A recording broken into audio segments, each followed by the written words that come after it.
This is one of the most valuable video editing lessons that I've learned over my career as a video editor.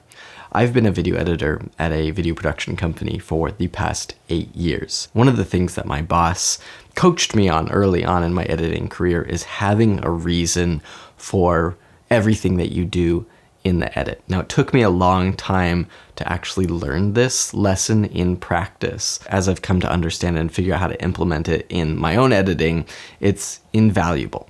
When you're actually down in the nitty-gritty of putting together an edit for a video, having a reason for every cut, having a reason for every piece of B-roll or every graphic, and being able to, it's not just random. You're not just trying to, hey, I want this to look cool. Hey, I want to try this thing. I want to do this. Like those are great things to do. It's always good to like try to do something new, try to do something different, and just experiment. That's so valuable to have in an edit. Keeps you from getting stale and dry and stuff like that. But doing this not at the expense of the story that you're trying to tell. Typically, how my edits go is I'll do a audio cut of all the sound bites. If it's interviews, I'll intercut interviews that tell a compelling story, or if it's here on YouTube, I'll cut my voice up and cut out all the bits that don't make sense or that keep it from flowing,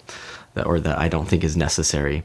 And then, comes the process of, hey, how can I show this visually through B-roll or graphics or something like that. And so typically we'll have a day where we shoot interviews, and either on the same day or a different day, we'll shoot like complementary B-roll. So when I'm in the actual edit and I have that string of audio, why am I cutting from this piece of audio to the next piece of audio? Well, it's because maybe we just needed that 5-second clip as opposed to the 10-second clip. There's something really powerful to saying, hey, I cut there because of whatever reason. Here's an example. I've had to review the edits of other people on my team. And so they would send the video that they edited and I would watch it just to see if I have any input on ways to make it better.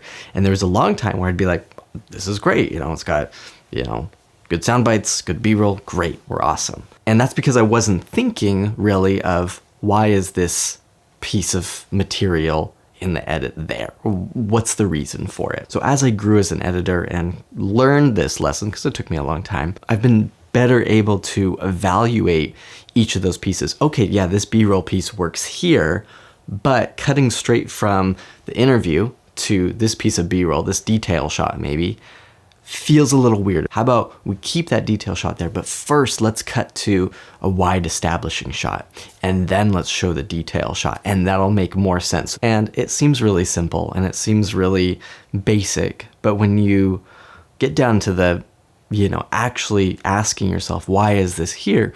Sometimes we don't always have a good reason. Sometimes we're just like, oh, well, it felt boring, so I wanted to put something in there. That's not necessarily the best reason for doing that. Although it may work, maybe there's a way that if you have a reason to make it work better, if that makes sense. Sometimes less is more. Sometimes simpler is better.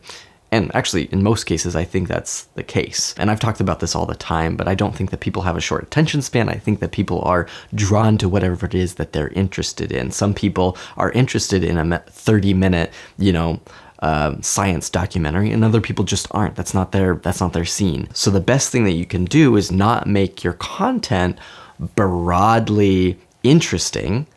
It's to make it hyper interesting to the people that it's relevant to. That's my opinion. Then you can think about it in the sense of, hey, these are the people that I'm making videos for. How can I edit and have a reason for every edit in a way that's going to be compelling to that viewer? So if you're a video editor and you're serving a client, you're making edits for them, I would encourage you to have a reason for every single edit. Why did you cut there? Why did you add this piece of B-roll here? Why did you add this graphic here? Is it to further the story and to add understanding to the content and the material? Or is it there just to be there? Just to kind of fill the space? And the thing that I want to promote and kind of push, because I know that not everybody's going to follow this.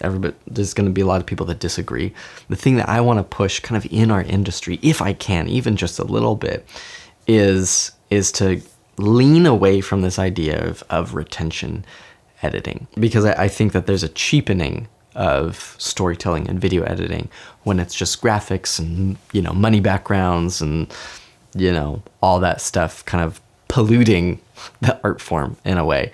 And I don't mean that as like an art snooty kind of way. I mean that as a, what is the purpose of video editing and what role does that kind of play in our world today, and what does the future of that look like? And if I can just push the needle a little bit on making people think more deeply about their editing and why they're doing stuff, and kind of further the intentionality of this art form on these platforms, then I feel like that's mission accomplished for me. I appreciate you. Thank you so much for listening, and you'll see me in my next video. Take care. Bye.